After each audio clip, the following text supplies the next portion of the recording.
Hi, I'm Alan Bresnick from Light Reading. We're here at the NAB show in Las Vegas. We're just coming off of our VR video forum, and I'm speaking to Jason Thibeault from the Streaming Video Alliance. Hi, Jason. How you doing, Alan? All right.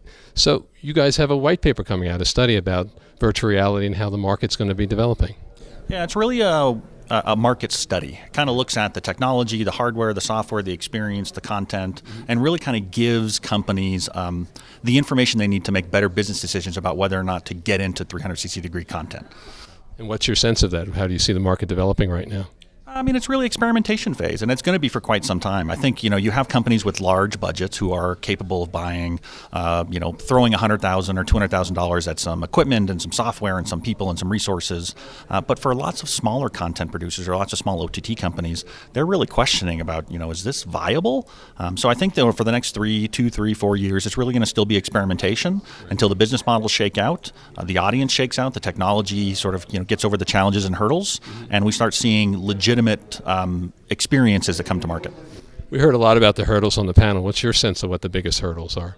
Well, I mean, I think everyone agrees it's scale. So that's the issue. If you've got 100,000, 200,000, 500,000 people watching 360-degree or VR video content, can we have the bandwidth to deliver that? Because the bandwidth needs to be able to support 8K, right? So 4K per eye, in order to get the resolution, so that you don't get that motion to photon latency, you don't get that nausea, you don't get the issues with peripheral blurriness. So there's lots of challenges at both the hardware level and the infrastructure level to really sort of bring it to market.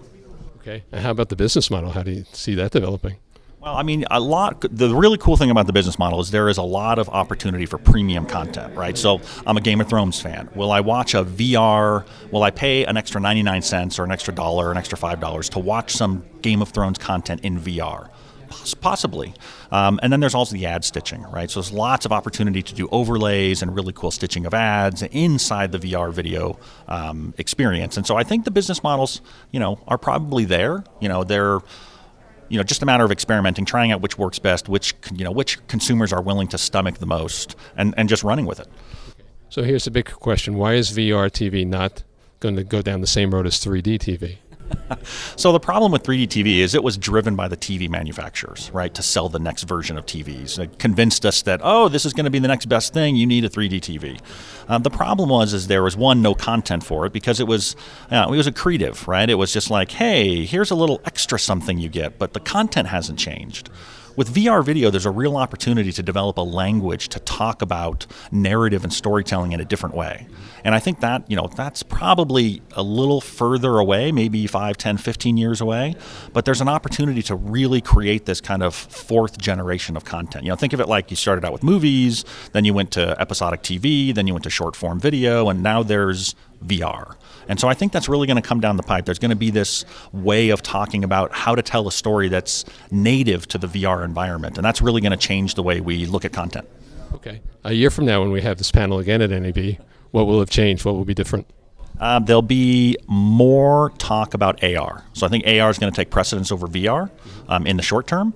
I think we're going to keep seeing improvements to VR technology. It's going to keep coming out to market. Oculus is going to come out with better headsets. HTC is going to come out with better headsets. So there's going to be more and better technology. I think next year we'll probably be in a little bit better place, maybe from the infrastructure perspective. But for all intents and purposes, we're really going to kind of be where we're at now, which is experimenting with all the things to solve all the problems.